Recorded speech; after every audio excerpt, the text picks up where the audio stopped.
हरे कृष्णा, नमस्कार, जोहार मेरे प्यारे दर्शकों। मैं एस्ट्रोलॉजर कुमुद रंजन सिंह बहुत बहुत स्वागत करता हूं आप सबों का अपने पंचांग की इस श्रृंखला में।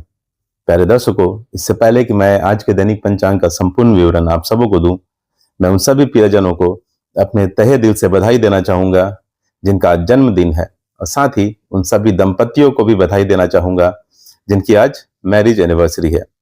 भगवान शिव और माता पार्वती आप सबों के वैवाहिक जीवन को सदा सुखमय और खुशहाल बनाए रखे, इस कामना के साथ मैं 11 दिसंबर 2025 के दैनिक पंचांग का विवरण आप लोगों के साथ शेयर करने जा रहा हूं। प्यारे दर्शकों, 11 दिसंबर 2025 का दैनिक पंचांग कुछ इस प्रकार रहने वाला है। विक्रम संवत 2082 है, शक संवत 1947 है, कली संवत 5127 है, मास पौष मास, पक्ष कृष्ण पक्ष, वार गुरुवार अर्थात बृहस्पतिवार, ऋतु हेमंत ऋतु है, तिथि सप्तमी होगी दोपहर के 1:56 PM तक, उसके बाद अष्टमी तिथि आरंभ हो जाएगी। योग विष्कुंभ योग होगा दिन के 11:40 AM तक, उसके बाद प्रीति योग आरंभ हो जाएगा। करण भव करण रहेगा दोपहर के 1:56 PM तक, उसके बाद बालो करण आरंभ हो जाएगा जो अगले दिन यानी 12 दिसंबर को 2:21 AM तक रहेगा। उसके बाद कौलव करण आरंभ हो जाएगा। सूर्य राशि वृश्चिक होगी, सूर्य नक्षत्र ज्येष्ठा होगी, चंद्र राशि सिंह होगी, चंद्र नक्षत्र पूर्व फाल्गुनी होगी जो अगले दिन यानी 12 दिसंबर को 3:55 AM तक रहेगी। उसके बाद उत्तरा फाल्गुनी नक्षत्र आरंभ हो जाएगी। राष्ट्रीय राजधानी न्यू दिल्ली के अनुसार सूर्योदय, सूर्यास्त, चंद्रोदय और चंद्रास्त का समय कुछ इस प्रकार रहने वाला है। सूर्योदय होगा सुबह 7:04 AM पर, सूर्यास्त होगा शाम के 5:25 PM पर, चंद्रोदय होगा अगले दिन यानी 12 दिसंबर को 12:08 AM पर, चंद्रास्त होगा दोपहर के 12:11 PM पर, आयन दक्षिणायन होगा। चलिए प्यारे दर्शकों, अब हम 11 दिसंबर 2025 के शुभ और अशुभ मुहूर्त और काल की चर्चा कर लेते हैं। प्यारे दर्शकों, मैं मुहूर्त के समय के साथ साथ सभी मुहूर्तों की विशेषताओं की जानकारी भी आपको देता चलूंगा। अभिजीत मुहूर्त। अभिजीत मुहूर्त आज रहेगा दिन के 11:54 AM से दोपहर के 12:35 PM तक। अभिजीत मुहूर्त में सभी प्रकार के दोषों को नष्ट करने की अद्भुत क्षमता होती है, इसलिए जब आपको किसी शुभ कार्य को करने के लिए कोई लग्न या शुभ मुहूर्त नहीं मिल रहा हो तो आप अभिजीत मुहूर्त में उस काम को कर सकते हैं। अभिजीत मुहूर्त में किए गए समस्त कार्य सदैव सफल होते हैं, बहुत जल्द पूरे हो जाते हैं। समस्त दोषों का नाश करने वाला यह मुहूर्त सर्वश्रेष्ठ माना जाता है। सिर्फ बुधवार को आपको अभिजीत मुहूर्त का त्याग करना चाहिए क्योंकि बुधवार को अभिजीत मुहूर्त इफेक्टिव नहीं होता। अमृतकाल। अमृतकाल रहेगा रात के 9:12 PM से रात के 10:53 PM तक। अमृतकाल दिन के 24 घंटे में एक विशेष छोटा मुहूर्त होता है। इसका समय नक्षत्र और चंद्रमा की स्थिति के आधार पर निर्धारित होता है। अमृतकाल को हम अमृत सिद्धि योग या श्रेष्ठ कार्य सिद्धि मुहूर्त के नाम से भी जानते हैं। अमृतकाल उपयुक्त होता है नए काम शुरू करने के लिए, पूजा हवन आदि करने के लिए, नया व्यापार स्टार्ट करने के लिए, निवेश करने के लिए, किसी कॉम्पिटिटिव एग्जाम या जॉब का इंटरव्यू देने के लिए। अमृत समय। अमृत समय आज रहेगा दोपहर के 1:32 PM से दोपहर के 2:50 PM तक, उसके बाद शाम के 5:25 PM से रात के 7:08 PM तक। जहां तक अमृत समय की बात है, इसका निर्धारण दिन और रात के चौघड़िए के आधार पर निर्धारित होता है। इसका नक्षत्र और चंद्रमा की स्थिति से कोई लेना देना नहीं। अमृत समय का उपयोग यात्रा प्रारंभ करने, छोटे काम करने, व्यापार करने, घर से निकलने आदि के लिए किया जाता है। संक्षेप में हम कह सकते हैं कि चौघड़िया वाला अमृत समय रोजमर्रे के काम करने के लिए इस्तेमाल किया जाता है और ये हर दिन आता है अर्थात प्रत्येक दिन पड़ता है। अगर हम पंचांग में निहित अमृत काल की तुलना चौघड़िए के अमृत समय से करें तो अमृत काल अमृत समय की तुलना में बहुत शक्तिशाली और बहुत ज्यादा शुभ माना जाता है, अर्थात हम अमृत काल को अमृत समय के ऊपर हमेशा प्रेफरेंस देते हैं। सर्वार्थ सिद्धि योग। आज के दैनिक पंचांग के अनुसार सर्वार्थ सिद्धि योग का मुहूर्त नहीं है। पंचांग में सर्वार्थ सिद्धि योग को एक अत्यंत शुभ मुहूर्त माना जाता है। विजय मुहूर्त आज रहेगा दोपहर के 1:58 PM से दोपहर के 2:39 PM तक। विजय मुहूर्त में आप केस मुकदमे से संबंधित कार्य को आगे बढ़ा सकते हैं और सरकारी दस्तावेजों से संबंधित कार्य को पूर्ण कर सकते हैं।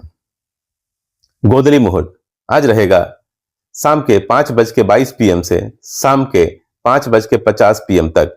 गोधली मुहूर्त में निद्रा का त्याग करना चाहिए, भोजन ग्रहण नहीं करना चाहिए, घर की साफ सफाई नहीं करनी चाहिए। गोधली मुहूर्त में आप भगवान की पूजा और आरती कर सकते हैं, स्पेशली भगवान शिव की। निश्चिता मुहूर्त आज रहेगा रात के 11:47 PM से अगले दिन यानी 12 दिसंबर को 12:42 AM तक। निश्चिता मुहूर्त हिंदू धर्म में धार्मिक और तांत्रिक साधना के लिए शुभ समय माना जाता है। ब्रह्म मुहूर्त आज रहेगा प्रातःकाल 5:15 AM से प्रातःकाल 6:09 AM तक।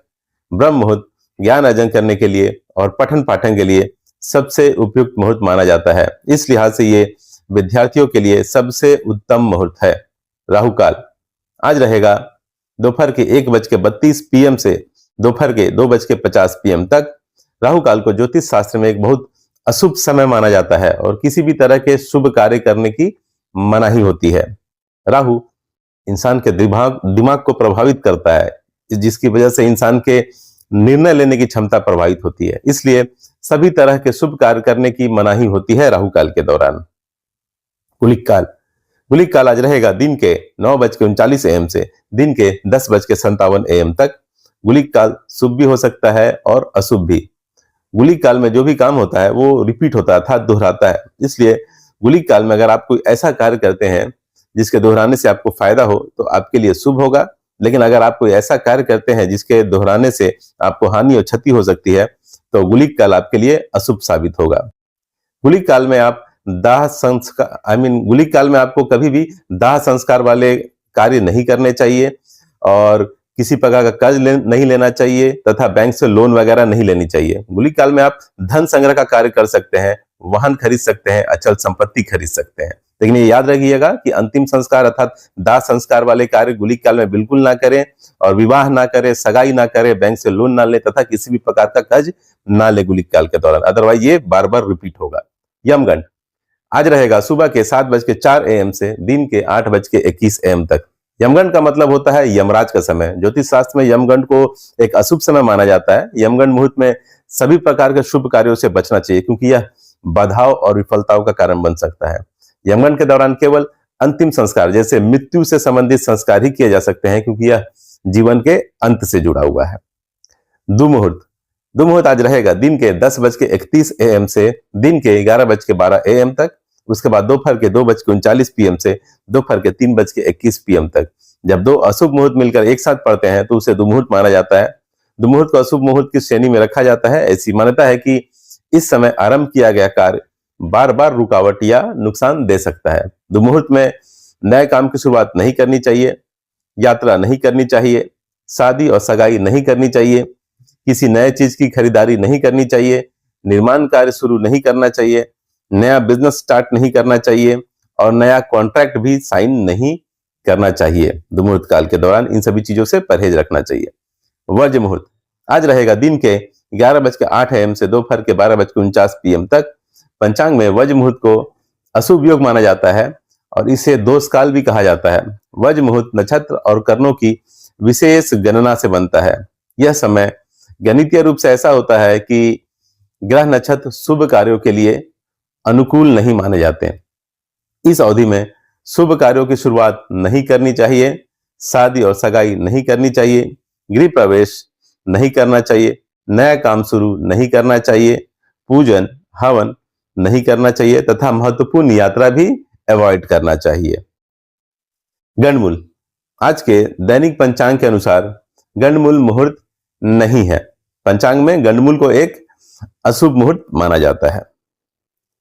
भद्रा काल आज के दैनिक पंचांग के अनुसार भद्रा का मुहूर्त नहीं है। पंचांग में भद्रा मुहूर्त को एक अत्यंत अशुभ मुहूर्त माना जाता है। पंचक।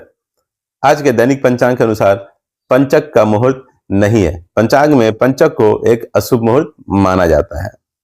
दिशाशूल आज दक्षिण होगी, इसलिए किसी विशेष प्रयोजन के लिए दक्षिण दिशा की ओर यात्रा को अवॉइड करें। प्यारे दर्शकों, एक बात का ख्याल रखिएगा कि अगर राहु काल के दौरान कोई शुभ मुहूर्त बन रहा हो तो उस शुभ मुहूर्त का त्याग कीजिएगा, क्योंकि वो शुभ मुहूर्त राहु काल में अपना शुभ प्रभाव देने में सक्षम नहीं होगा। कुछ एक्सेप्शंस है जिसकी जानकारी मैं जब जरूरत होगी तो दे दूंगा। तो इस प्रकार प्यारे दर्शकों, मैंने 11 दिसंबर 2025 के संपूर्ण पंचांग का विवरण आप लोगों के साथ साझा कर दिया है। भगवान श्री हरि विष्णु और महादेव की कृपा आप सबों पर हमेशा बनी रहे, इस आशा के साथ विदा लेना चाहूंगा। तब तक के लिए नमस्कार। जय श्री कृष्ण।